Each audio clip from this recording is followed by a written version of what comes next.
46મો શ્લોક છે યુનિટ 3નો. ઐશ્વર્યસ્ય વિભૂષણમ સુજનતા શૌર્યસ્ય વાક્ય સંયમો જ્ઞાનસ્ય ઉપશમઃ સમસ્ય વિનયો વિનશ્ય પાત્રે વ્યય અક્રોધ તપસામ ક્ષમા પ્રભુવિત ધર્મસ્ય નિર્વ્યાજતા સર્વેષામ અપી સર્વકારણમ ઇદમ શીલમ પરમ ભૂષણમ. શું કીધું છે? ઐશ્વર્યનું ભૂષણ સજ્જનતા, વીરતાનું ભૂષણ વાણીનો સંયમ, જ્ઞાનનું ભૂષણ શાંતિ, શમનું ભૂષણ વિનય, સંપત્તિનું ભૂષણ સુયોગ્ય પાત્ર માટે ઉપયોગ, તપનું ભૂષણ ક્રોધને કંટ્રોલમાં કરવો, શક્તિશાળીનું ભૂષણ સહનશીલતા અને ધર્મનું ભૂષણ નિષ્કપટ છે. આ બધા ગુણોનું મૂળ કારણરૂપ ચારિત્ર સર્વેનું ઉત્તમ ભૂષણ છે. અહીંયા વ્યક્તિના વ્યક્તિત્વની વાત કરી. આ સવાલ આવી રીતે પૂછાશે. મેં તમને કહ્યું હતું એમ શ્લોક આપ્યો હશે, એનું ભાષાંતર આપવાનું અને સમજૂતી આપવાનું. મોટે ભાગે 1 થી 3 સવાલમાં પૂછાશે. સવાલ હશે અથવા શ્લોકનું ભાષાંતર હશે, ટૂંકનોંધ હશે અથવા શ્લોકનું ભાષાંતર હશે અને પૂર્વાપર સંદર્ભ હશે. અથવામાં જશે. તમને જે આવડે એટેન્ડ કરવાનું, ન આવડે એટેન્ડ કરી શકાય નહીં. વ્યક્તિના વ્યક્તિત્વની વાત કરી. ભૂષણ એટલે શોભે છે. શું શોભે છે? તો દરેક વ્યક્તિની ખાસિયત બતાવી કે તમે સારા માણસ છો તો ચારે તરફ પ્રસરી જવાનું છે કે આ સારો માણસ છે.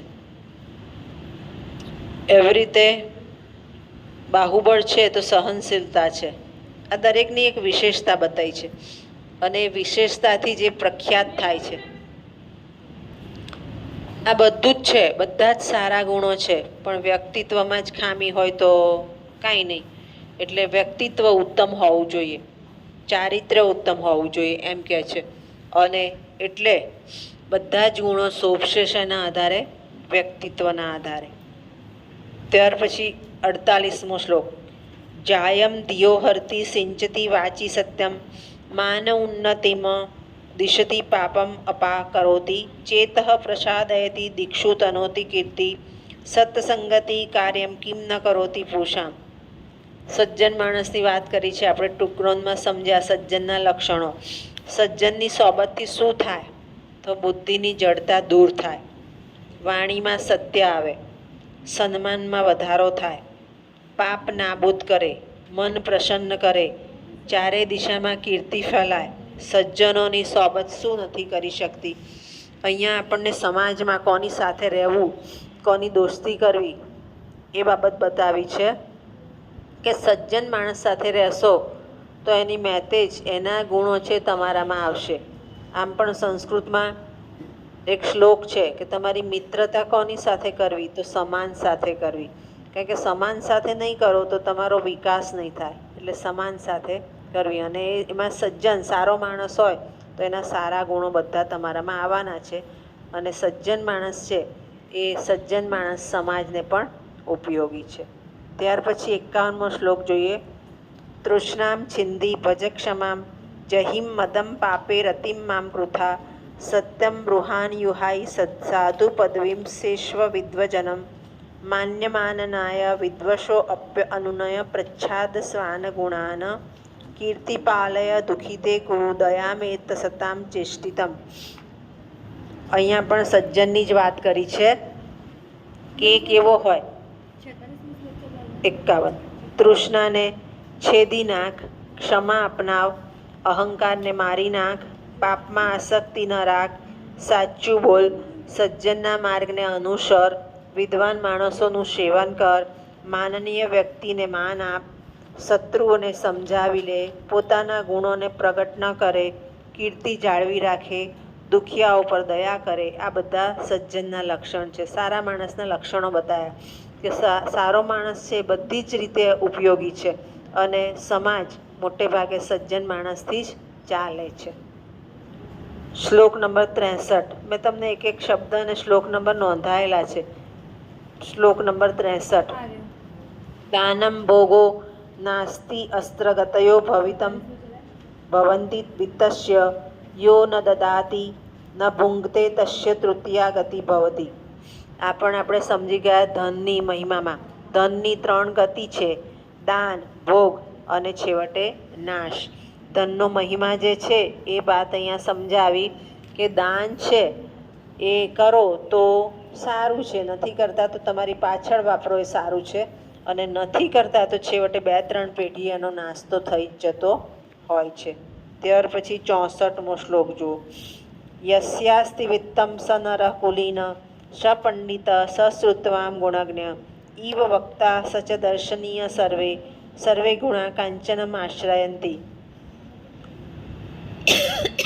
અહીંયા પૈસાદાર વ્યક્તિની વાત કરી છે કે જેની પાસે પૈસો છે તે માણસ કુલીન છે, પંડિત છે, શાસ્ત્રનો જાણકાર છે, ગુણનો પારખું છે, વક્તા છે, દેખાવડો છે.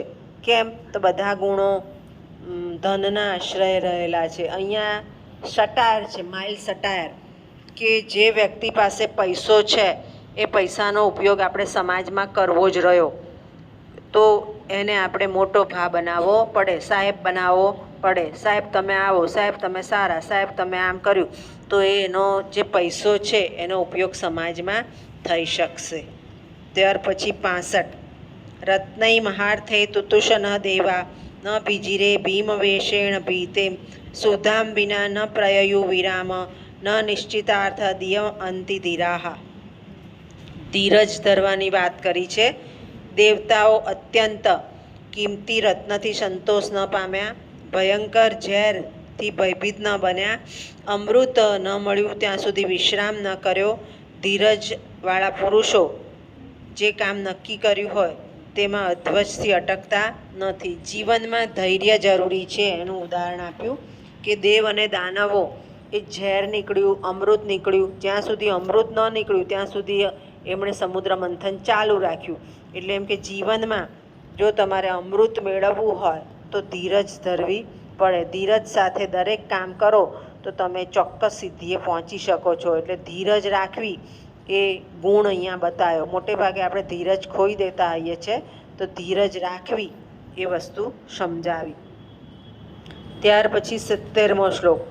લાંગ ગુલ ચાલનમ અધશ્ચરણ પાતમ ભૂમો નિપત્ય વદનો દર્શનમ ચ સ્વાપિંડ તસ્ય કુરુતે ગજયુ અંગ વસ્તુ ધીરમ વિલોક્યતી ચાટુ સતેશ્ચ ભુંગતે. અહીંયા વ્યક્તિની વિશેષતા બતાવી કે કૂતરું છે એની સામે તમે ખાવાનું આપશો તો પૂંછડી પટપટાવે છે, તમારી સામે આળોટવા માંડશે, એટલે નિમ્ન પ્રકારની વૃત્તિ કરશે. જ્યારે હાથી છે એની સામે તમે જઈને ઊભા રહી ન શકો, માવતને લઈને જવું પડે, ધીમે રહીને એને સૂંઢ પાસે તમારે ખાવાનું આપવું પડે, અને ધીમેથી એ તમારી સામે પહેલાં જોશે, તમને ઓળખશે નહીં તો સીધી સૂંઢ તમારી તરફ નાખશે. એટલે એ ઉચ્ચ પ્રકારનું છે કે કોઈને એકદમ નજીક નહીં આવવા દે. એટલે નિમ્ન પ્રકારના માણસો છે એ થોડા લાભ માટે પણ પોતે એની અંદર જાણે કે પોતે બહુ મળી ગયું એવું વર્તન કરવા માંડશે. ત્યાર પછી 71મો શ્લોક. રાજન દુદુક્ષી અદીક્ષિતિ ઘેનુમતામ તેનાદ વત્સમિવ લોકમ પુષાણમ તસ્મિંશ્ચ સમ્યગનીશમ પરિપોષ્યમાણે નાના ફલે ફલતી કલ્પલતે ભૂમિહ. આપણે રાજનીતિમાં સમજી ગયા કે રાજનીતિ કેવી છે, રાજા કેવો છે, તો જેવી રીતે ગાય વાછરડાનું ધ્યાન રાખે એવી રીતે પ્રજાનું પોષણ કરવું જોઈએ, અને રાજાએ પ્રજાને જુદા જુદા ફળ આપવા જોઈએ. રાજનીતિની વાત છે અહીંયા આગળ. શેની વાત છે? રાજનીતિની. અહીંયા તમારે યુનિટ 3ના શ્લોકો મહત્ત્વના પૂરા થયા.